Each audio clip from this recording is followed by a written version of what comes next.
Walk out to your driveway right now, put your hand flat on the bonnet of that old motor, and just hold it there a second.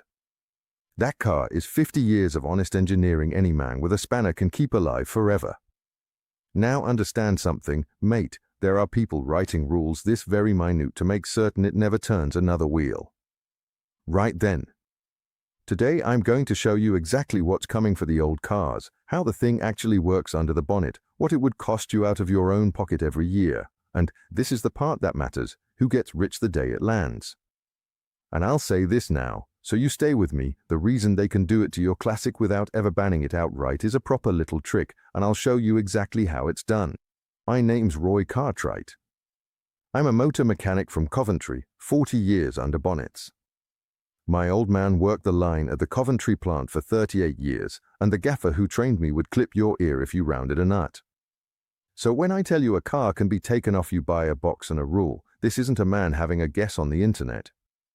It's a man who's watched the whole thing come in, one quiet step at a time. And here's why I'm telling you now instead of minding my own business. Over here in Britain, the first half of this has already happened. Every new car sold today comes with a speed limiter built in, a box that knows the limit off a satellite map and can pull the power out from under your right foot. That's not the future, pal, that's already in the showrooms, fitted as standard. That was only ever the thin end of it. Because the version now being pushed, the one already being written into law abroad and creeping this way, doesn't stop at the new cars. It reaches back for the old ones you already own and paid for. Stay with me and I'll walk you through the whole thing. Let me put it to you the way it really is. You know the old tale of the frog in the pot. Drop him in boiling water and he's straight back out, gone. Put him in cold and warm it slow, and he sits there till it's too late. That's us with these cars, mate. It started years back with a button that rang a call center if you broke down. Harmless, everyone thought it clever. Then remote unlocking off a phone. Then the limiter. Warmer and warmer, one feature at a time, and nobody hopped out of the pot.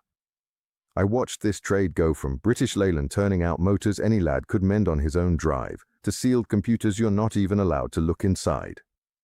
I've seen the whole slow boil with my own eyes, and this rule for the old cars is the water going properly hot. Now most folk hear speed limiter and picture a little warning beep on the dash. Harmless, they think. That's precisely how they get it past you. This is not a beep. It's a governor, a box they call Intelligent Speed Assist, and it plugs into the diagnostic socket under your dash, the OBD port. It reads a GPS module, it carries a map of every posted limit, and it decides how much power your engine is allowed to make. Here's the part not one person in 100 has clocked. That OBD port only exists on cars built from about 1997 onward. Your vintage motor, your proper classic, an old motorbike, a motorhome from before 96, there is physically nothing under the dash to plug the box into. So when a rule says every car registered to your name must carry that box or you're not allowed to drive, and your old car simply cannot take one, you see the trap they've set. They never had to ban the classic. They just made it impossible to keep it legal. Quiet, tidy, and nobody has to stand up on the telly and say we're taking your old car away. And don't imagine for a second the box behaves itself. I've had the new ones up on the ramp in my own workshop. You can switch the limiter off, but here's the catch, it switches itself back on every single time you start the engine. You cannot turn it off for good. And when the mat's wrong, and it often is, the thing reads a slip road sign or the limit on the road running alongside and hauls your speed back on a fast dual carriageway for no reason at all. I've had a driver nearly rear-ended because his car decided, off a bad map, that a 70 was a 30. That's the technology they're calling safety. So here's what I call the proper diagnosis, the way I want you reading a rule like this instead of panicking at the headline. When I stand over a dead engine I don't guess and start chucking parts at it. I asked plain questions in order. Same here. Question 1. What does the box actually do? It caps your engine to a speed off a map. That's it, an electronic leash, nothing clever. Question 2. What triggers it landing on you? In the versions being written, it's a couple of serious offenses inside a 12-month window, and then the requirement sits on your license, not on one car. That means every car you might drive.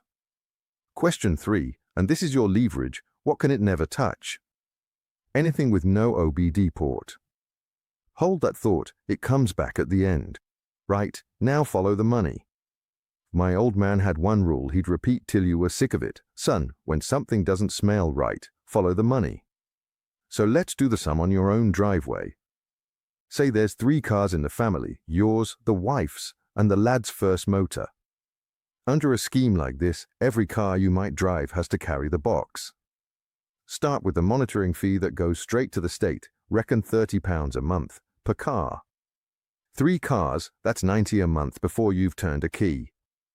Then the box itself, and note this, you don't buy it, you lease it, because they've no intention of letting you own it. Call it £150 a month, each. 3 cars, £450 a month. Then the fitting, only an approved fitter's allowed near it, so that's another £150, maybe £180 a car, so you can't tamper. Add the whole lot up and you're staring down the barrel of £6,000 a year, every year, just for the privilege of being watched inside cars you already bought and paid for. That is not a safety measure, mate. That's a subscription on your own freedom to drive. And it doesn't stop at the money, either. Get that restriction on your license and it isn't just your own cars. You can't hire a car because a hire car doesn't know who you are. You can't borrow a mate's motor. You can't nip out in someone else's in an emergency. Work van? You might get an exception signed off, but tied to hours and terms, and heaven help you if you own the firm, because now even your own company vehicles are off limits. One rule, and a working man's whole life on wheels gets fenced in. Now I have to be plain with you, because I'll not sell you a fright that isn't honest. I'm a mechanic, not a lawyer.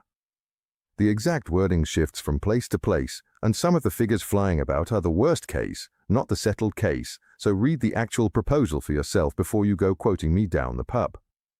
And let me say this dead straight, I am no advocate for driving like an idiot. If you want to go quick, take it to a track. I've built fast cars my whole life and never once thought the public road was the place for it. Speed limiters do stop some daft, avoidable accidents, and that's the truth, I'll not pretend otherwise. My quarrel isn't with staying safe. It's with a system that tracks you, bills you every month, and quietly writes off every honest old car that can't be plugged into the mains. So think hard about who profits the day this lands. That box isn't made by every firm going. The patents on it sit with a small handful of companies, and it's those same companies doing the lobbying to get it written into law. Have a proper look at that. The men who wrote the requirement own the only product that meets it. There's your free market, gone in one move. No competition, no choice, no bloke down the road undercutting them, just a guaranteed income, mandated by law, paid by you. And step back even further, because this is the bigger sickness. This is the same industry that stopped building cars to be mended and started building them to be replaced. The main dealer who charges you £300 just to plug a laptop in and read a code you could have read yourself, now hand that same dealer a rule with teeth. They don't make a penny when you keep the old car running sweet for another 20 years. They make their money when the classic becomes illegal, gets crushed, and you're marched into a brand new motor with the meter already ticking from the day you drive it off the forecourt.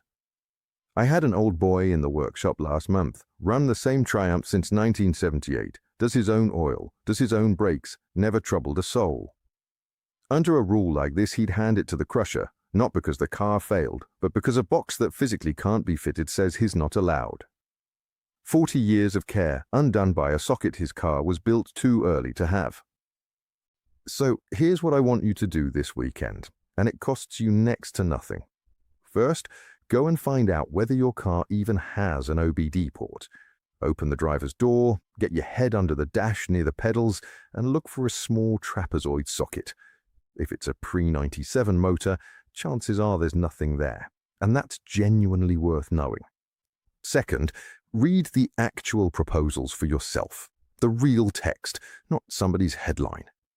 Third, and this is the one that changes anything, write to your MP in plain, calm words that an honest man shouldn't lose the car he already owns and maintains because it's too old to be tracked.